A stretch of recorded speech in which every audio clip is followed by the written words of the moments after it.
Hello everyone and welcome to the One Stop Co-op Shop. This is Colin and today we're going to start Act 1, Quest 4, Let's Hunt Some Orcs from Sword and Sorcery.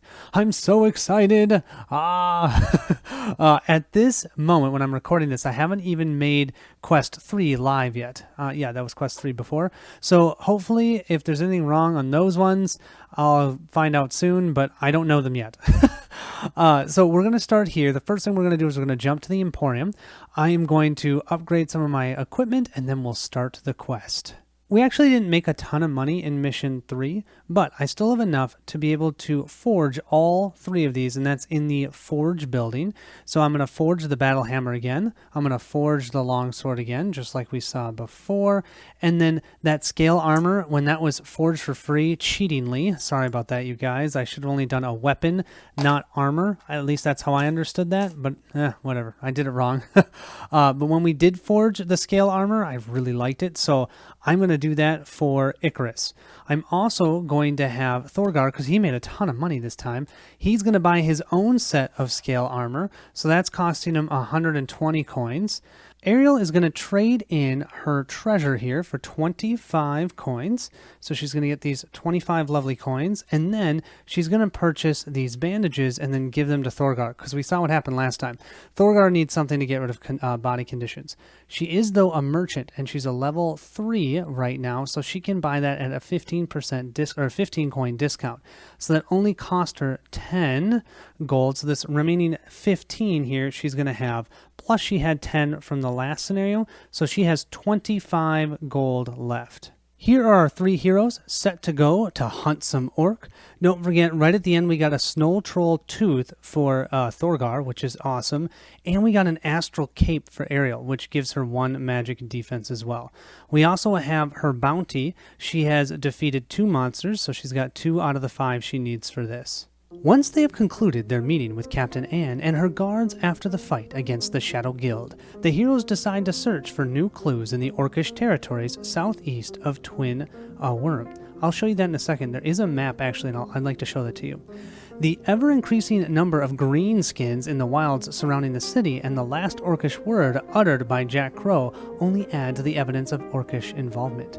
Captain Anne decides to depart with the heroes the following morning, so the party can spend the rest of the day looking for more information about the orcs. See paragraph 4.1. We'll get there in a second. Here is the land of sword and sorcery. Look at that place, looks cool. Okay, Twin Worm is right here, I believe. Yep, Twin Worm. So, and then the orcs, I think this is the Orcish territory. So this is where we are right now. I think the other events have kind of happened around this area. And then, yeah, we're going out and exploring this area because we see a lot of orcs, obviously. It's the Orcish territory. I kind of wish I had a big map of this and I could put it on my wall. That's what I've done with Gloomhaven and The Lord of the Rings, and I love it. I love maps. I love having them out on the board, and then when I'm playing, I can see where I am on the map. I've made our enemy deck with a gremlin pack, so this is the first time you're going to see a horde enemy. So when we draw this card, we're actually going to be placing out 2 gremlins. So that's the green gremlin pack. We've got the green raider, that is the double seal, blue raider double seal, 1 green orc warrior and 1 blue orc warrior, each the single seals. I also have my event deck, 5 on the bottom, which is our knight, 16 on top of that, 15 on top of that, 6 and 4 shuffled, 4 is day, 18 is on top of that, and 1 is a story event. And then we have to place story event 3 indicated on the map itself. We have here our special quest rules. Our day event, when it enters play, all heroes heal 1 HP. Night, no additional effects. The quest fails if the last event card is resolved, or, and I'm assuming resolved means it's been discarded. You guys let me know if that's right, but I think, so you flip that final event card up, you have that round, and then the next round, and during that time phrase, when you discard it, you lose the game. Let me know if I'm wrong on that. Or all heroes are ghosts. You go to 428. Here we have our map setup. We're starting here. We've got lots of places that we can search over here. That's our 1 waypoint token that we have out right now. We've got a spawning point here, and then a bunch of other things over here that you'll see while we play. The heroes can visit several different places in the city to find out more information. Yet, time flies, as it always does. The active hero must take an unused power card, no matter the owner, and place it face down with the 2 time icon on top near the event deck to indicate the flow of time. Each time a paragraph shows the hourglass icon, the power card must be rotated 90 degrees in a counterclockwise order. When the card returns to the refresh icon on the top, the time is over. Okay. If you want to visit the market, rotate by 90 degrees. If you want to visit the city library, if you want to visit the slums, if you want to visit the royal palace, if the time is over, or if you do not want to spend more time finding information, go to 4.12. Well, we obviously want to find information. It's just a question of where. I always feel like it's a good idea to check out the market. You usually can find a lot of information there. Plus, that's where we found that keymaster. So we start with our power like this. We're going to rotate it 90 degrees counterclockwise, right like so. The city's market is always crowded with buyers and sellers from every race. Each hero rolls 3 red dice. If at least one hero rolls the SS, go to 4.6. The party may decide to notate or to rotate another step to re-roll the attempts. All right, let's try it. I have 3 heroes, so I get to roll 3 times. First roll, no SS. Okay, second roll. Oh, we've got an SS. Great. One of the heroes notices that the huge assistant to a weapon dealer in the market looks remarkably inhuman. When cornered, the man named Rollo admits to be a half-orc and to know some of the orc traditions and customs, even though he has never actually lived among them, being considered a weakling half-blood. Oh, poor guy.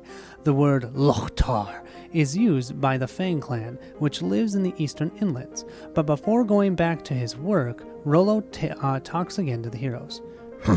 You will know you are on the right path when you find one of their tribal altars. They appear as small stone alcoves in which there are crude golden statues of their god.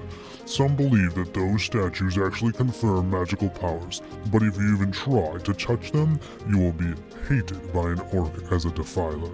If my memory helps me, one of those alcoves should be close to the city. Story event 3. Oh, okay. Rollo then draws a crude map to the tribal altar and then goes back to his duties. Take note of Quest 4 Idol and go to 4.1. Cool! Well, I'm definitely curious about this idol now. Let's go ahead and now search the library. So that means we will move this one more counterclockwise, and we can go to at least one more place after this before we're all said and done. So we'll go to 4.3. The Twin Worms library has quite a few books and ancient scrolls, some of which detail traditions and legends of the races of the Talon coast. Each hero can roll 3 red dice. If at least one hero rolls the SS, go to 4.7. The party may re-roll the attempts if there's at least one F or M hero. We have a Faith and a Magic hero, so we're going to be able to roll 6 times. That's nice. And then if we do succeed, we go to 4.7. Otherwise, we go to 4.9. Let's see what we can do. All right, this is starting with Icarus. First roll, no SS's. We'll get a re-roll, and we get no SS's. This is for Ariel. We get no SS's and a re-roll. We get no SS's. Oh, man. And Thorgar. Come on, Thorgar. No SS's. It's up to this roll. Wow, I did not think it'd be this hard to get. Oh, there it is. SS's. The word Lochtar cannot be found in any of the tomes the heroes peruse, yet one of the books depicts a strange place, southeast of the city, called Spring of the Stone and Anvil, waypoint 1, in which a legendary weapon lies stuck in the stone since the dawn of time. The text accompanying the picture says, "The legend says this very weapon will one day choose her master among all those who will attempt to pull her from the stone." Furthermore, the book reports that those territories have always been a battlefield between orcs and humans, as the orcs consider the whole weapon and stone complex as a symbol of the strength of their god, thus deeming the entire place as sacred. Take note of Quest 4 Legend and go to 4.1. Well, we can go to one more place. We've either got the slums or the royal palace. I don't know. The slums, let's go to the royal palace. Why not? So that will be our last time because this will be turned here, and we are now at the refresh. So this is the last thing that we can do. After some waiting, the heroes are welcomed by the Master of the Mint, the highest-ranking officer in the palace, a middle-sized man named Patir Longfinger. Patir says he never heard the word hitherto though, and adds, "It is quite possible that Count Delb may be of some help in your quest. Unfortunately, he is out patrolling with his escort, although he is expected very soon, perhaps even today. The Count cares for his city like no other, and he is often the first in line in many a duty. I am sorry to cut this so short, but my work is not finished for today and I have a whole palace to run. Good luck with your journey. No, that didn't give us anything. 4.1. Our time is over, so we need to go to 4.12. At the end of the day, the heroes go to their quarters to rest. The next day, the heroes, along with Captain Ann, march through the city amidst the praises of the people towards the south gate. Once before the gates, they meet Count Delve and his guards returning from the quest. Although older, the regent appears a strong, noble man with long raven-black hair. His gaze and his movement betray his excellent daily training. Hail, heroes, summoned back to life. Your deeds seem destined for legend, even more than your resurrection. I give thanks to the three gods for this. Captain Ann, I know you are leaving, yet do you have a destination? The captain replies, Hail to you, Count. Every person in the city is grateful for your efforts. We will seek the camp of the Orcish clan involved in this brutal attack on the city. We will begin by traveling to the Spring of the Stone and Anvil, one of the holy places. We travel light. Let's hunt some orcs. The Count replies, Unfortunately, I must ask you to leave the quest to our heroes. I need your help in the city, milady. You know how respected you are, and men follow you, so I cannot lose you even for a few hours. Gentlemen, good hunting. Reluctantly, but conscious of her duties, Anne leaves the party and follows the Count. With these words, the heroes bid farewell and march away, leaving the cheering city behind. The adventure begins.